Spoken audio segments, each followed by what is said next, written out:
All right, Akiko, let's take a look at four movers here after hours, all to do with earnings. We have Lyft, Block, DoorDash, and Coinbase. Kicking it off with Lyft, we're looking at losses of just about 12% in extended trading. The company's guidance for the current quarter, second quarter, coming in a bit light. Also, active riders for its first quarter coming in below the street's expectations at 19.6 million. Still below the levels that we saw pre-pandemic, and that was at just around 22.9 million riders. So when you take into account shares off just about 14% in extended trading. Year to date, ahead of these results, it was off just about 3% over the last year. We know Lyft has been under tremendous amount of pressure with shares off just about 50%.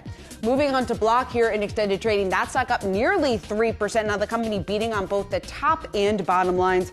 Q1 gross payment volume coming in better than expected, 51.1 billion. The company also boosting its full year outlook on the jump that it's seeing in its Cash App here. So extended trading up just about 2% over the past year, though. Block has been one of the names that has just been under pressure. Most recently, also year to date, we're looking at losses of just about 4% over the last year, losses of 43%.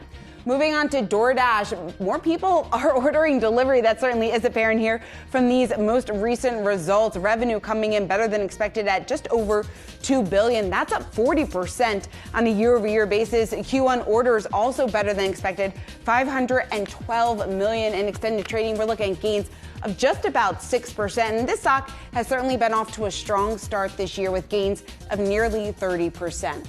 And wrapping it out with Coinbase. Now, that stock has been a bit of a different story over the past year. Year to date, it's regained some of that momentum, but in extended trading, it's actually moving to the upside, up just about 7%. Revenue did beat. The company also reporting a narrower than expected quarterly loss. So on the top and bottom lines in relation to what the street was expecting, these numbers don't look too bad. But on a year-over-year basis, we're looking at revenue off 34% from what it was just a year ago. Transaction revenue off 63%. And also, just in terms of the company warning that it does expect a sequential decline in subscription revenue, something that could be potentially worrisome here for the company. Year to date, we've regained some of our momentum with shares up just about 39% over the past year. Still looking at losses of about 62%, Akiko.